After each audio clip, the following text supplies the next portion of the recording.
At first, surrendering what wasn't authentically me felt so vulnerable. Though the change scared me, there was no turning back. Still, learning that I didn't need to shrink or pretend I was something I wasn't. After thinking I'd die with a mask glued on my face, was the first time I felt alive. Reborn in the joy and relief of living a life that is mine, and no one else's. I quickly learned that I needed a new body, needed to draw out who I was as if to salvage scrap pieces of myself from a burning body, mostly ash now. Reborn of fire and desire, I rose from the ruins a phoenix. I realized my being in a body I was still learning to reclaim. I didn't know then that I'd learned to adore and cherish my body. My fat body, my hairy body, my beautiful disabled body, my neurodiverse body, my trans body, my lesbian body, my body, a mirrored reflection of the bodies of my ancestors. I felt alleviated from the fear I'd learned from having a body. I learned to be held, caressed, admired, and seen in the truth I'd found in the fire. The fire that brought me a breath I promised myself wouldn't be my last. I recovered all my dignity, pride, ideas of self, and my self-worth from under the wreckage. To move, to breathe, to speak, think, and act as who I was, who I really was. A chance at joy. A chance to give a fuck about what I wanted and deserved for the first time in my entire life. My life went from a never-ending existence to knowing that it is not only a gift, it is a choice I make every single day. Galaxies and incalculable infinities bubble inside me. In it, I saw a world waiting to celebrate and embrace me. A world aching for me to know it and to know me. I know that dignity is true, and I know that I was born to be who I am right now, even if I haven't yet scratched the surface of who I'm to become. I live my life knowing that I was once an idea, a sketch made of someone else's imagination. Now, I am a creation of my own design, a collaboration with the divine. I am a creation of my own design, a collaboration with the divine.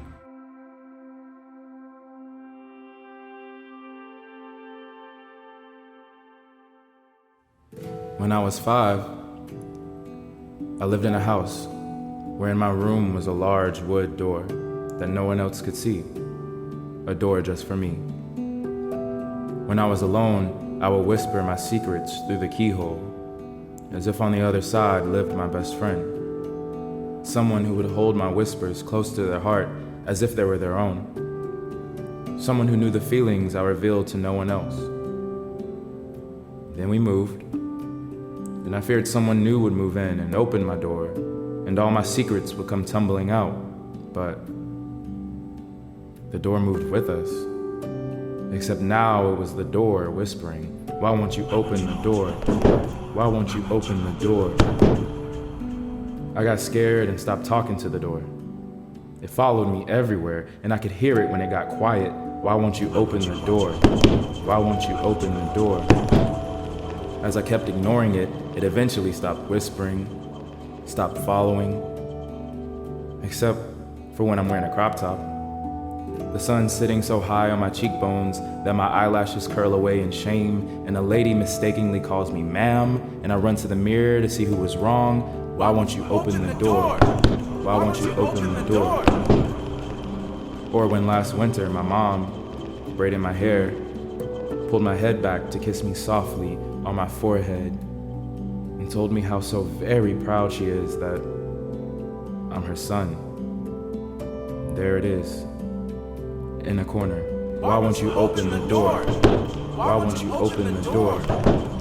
Did they hear that? Never mind. Doesn't matter. Never saw it again, except for the other night, when you reached out to me, your prints grazing the soft static of my skin, the feeling of us enmeshed, a foreign experience to both, yet easy as air.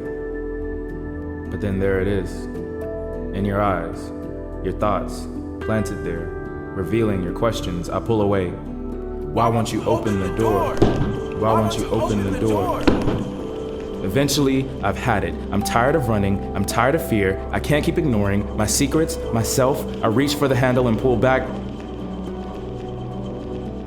And the door is lighter than I thought. And I search to hide because before my eyes is me at 5. And with tears in their eyes, their curiosity lies in why I wouldn't open the door. Now I live in a great bright world with a big full house where the door is always open.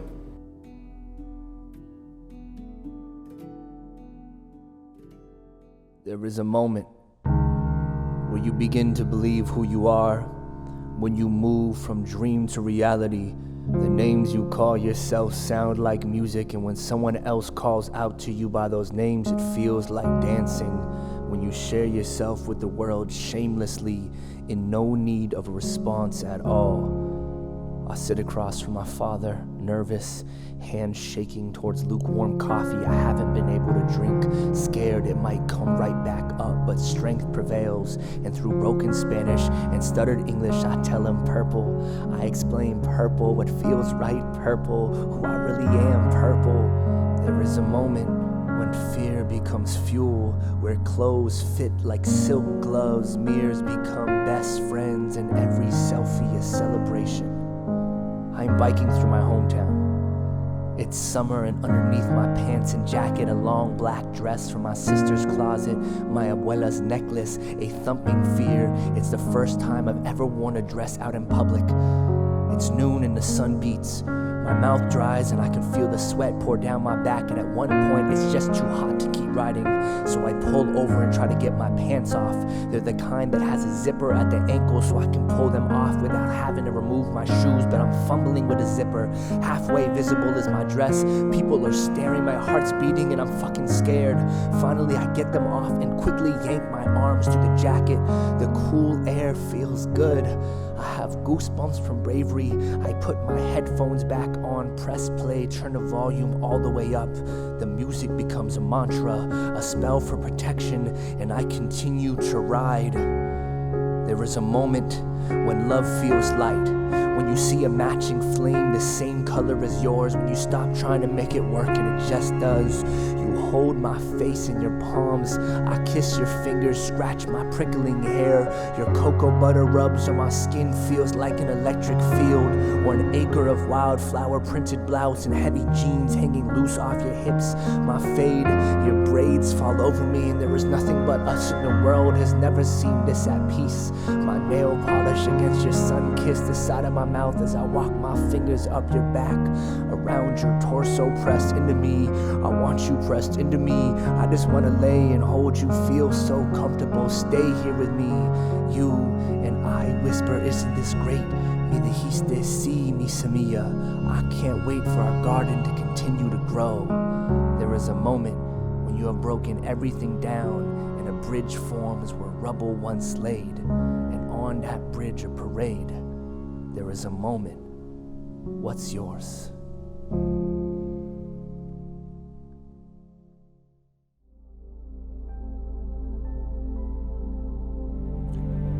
I think I spent most of my life being lied to about love. I remember being 16 and terrified, kissing my secret girlfriend behind doors we triple-checked were locked, afflicted with feelings that felt too big for my teenage frame, blooming in my abdomen with anxious passion. I remember not being asked to prom, how going with my best friend was something I was happy with, preferred even, but devastated that I wasn't shiny and desirable enough to even be asked. I didn't know I was allowed to be blissful solely in the matching corsages, the giggling in between delicately placing glitter on each other's eyelids, the quiet relief of coming home, taking our heels off and falling asleep innocently in the same bed. No one told me that could be enough.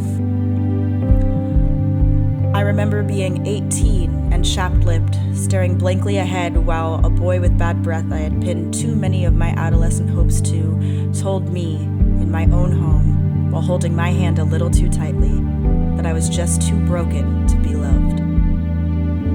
Well, fuck that.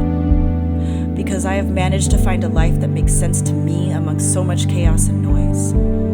I found euphoria in between the brown thighs of the person whose smile caught me from across the bar, have built a new family, patchwork, nails and glue, of people who feed me, who love honestly and loudly, who exist without secrecy or apology. No one told me that this could be, should be, my destiny, that I would have so many role models to show me what it means to be free. And I've gotten good at writing my own rules and I've become confident in my edits, red pen firmly in my grasp. I've learned to hold my friends' hands, kiss their faces, smile as they tell me about their days, drunk on our camaraderie, feeling reckless and fearless in the same breath, without a doubt in my mind that if I ever jumped, I would be caught. I cry loud and ugly in my best friend's arms over the loss of my cat, and I know that I am safe in my grief. I get too drunk at a party and the only concern is my safety. Did I make it home? Do I have water? Do I need to be seamless breakfast in the morning? And no, I will probably never get married in a church like my sister. Maybe I've never been in love like in the movies or TikToks or Instagram stories. But I could have never imagined that I could have so many soulmates, so many soft places for my fragile heart to land. And oh, what a life this is. This magical and precious one with so much color. Colors I didn't even know existed. What a life I lead after all the lies I've been force-fed. How wonderful is it that I've remained vibrant and so deeply loved. What a life.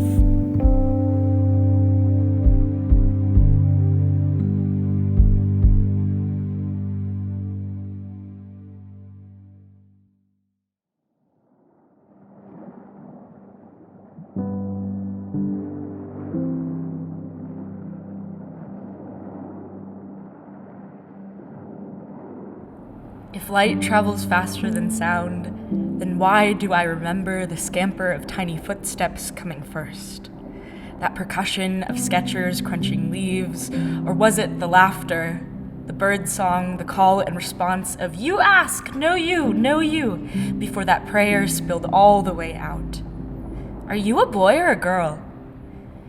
If light travels faster than sound, why only then did I finally register these two divine beings in front of me, loud in their Bermuda shorts, and that shade of turquoise you can only pull off if you are smaller than 7 and bigger than 7D, and oh, I'm getting distracted because this image in front of me is those big eyes demanding my response, and I am only left stammering, can only muster up a, "What do you think?" And I'm thinking that if light travels faster than sound, then they must have already taken this image of me in, assessed my chest, seen the heels at my feet, and that this poor harvest of facial hair sprouting above my mouth where I am holding my breath for that slow javelin of the word girl, which never comes. Instead, I think you don't have an answer for that. Usually, when adults don't know what to say, it is because they don't know either. And if light travels faster than sound, then I am wondering when I became an adult. How it was not the mirror's distortion of lumps on my torso, or the ritual of blood with each new moon, but the shrieks of being shoved into a dollhouse I never asked for.